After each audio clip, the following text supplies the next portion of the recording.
Poöf vs. the Cursed Kitty is a game about a dog, named Poöf with a umlaut on the second O, who makes the ill-advised decision to accept a magical cat from an evil wizard. Shocking plot twist, the cat turns out to be cursed, and its tendency to lay golden eggs, for some reason, has enticed the avarice of every monster within a 10-mile radius. Even worse, Poöf is now trapped in a temporal vortex, such that he is doomed to repeat this Groundhog Day ad infinitum, unable to hold on to any of the treasures he acquires in each session. Continuing his pattern of intelligent, logical decision-making, Poöf decides to hang his feline friend above a pipe, with naught but thin glass walls for protection. Thus, your quest is to survive as long as possible against waves of horrible beasties, such as the blind chicken that drops exploding teeth, or the evil heterochromatic happy slime dude, or the furball thing? There's also some less interesting enemies which we won't go into. Poöf's gameplay resembles a mixture of classic platforming action mixed with tower defense. Additionally, it is the forefront of strategic shitting simulators. You start with only the ability to Goomba stomp your enemies and an additional screen-wide nuke when you grab the no doubt plutonium-filled golden egg that is dropped by your cat every once in a while. However, you're able to acquire upgrades by completing various trivial challenges, like get X amount of points in a round, or take a shit on X number of enemies.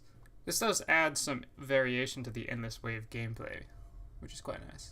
These upgrades include a sonic spin attack, Tywin Lannister's ability to crap gold, and various turrets, as well as lots of other fun things.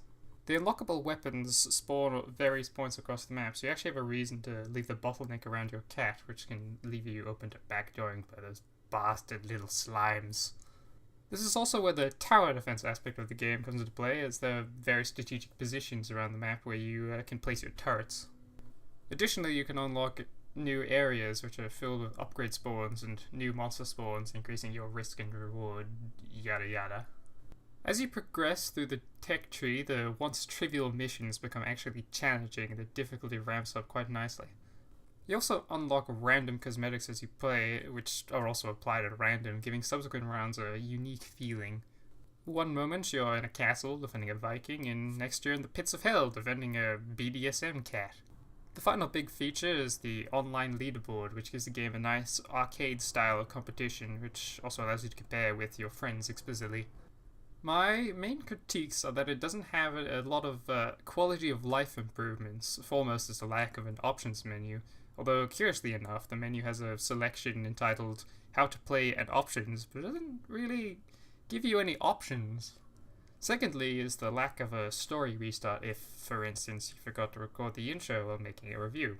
I would also imagine it may pose issue for those who complete the game who may wish to begin at ground zero again. Although I must confess that at the time of writing I have not completed it yet, so I can only claim ignorance if you can in fact do so later on. Finally is the inability to select your preferred cosmetics. If I could, I would run around as Link Poöf all the time. All in all, Poöf is a ridiculous game, which is pretty fun and due to its platform nature is more engaging than a typical tower defense game where you just plonk towers about and watch things die. I would say it's worth picking up if you're on the fence and you don't need the money to buy food or internet or something. Thanks for watching, and if you enjoyed it, please drop a like or subscribe or whatever.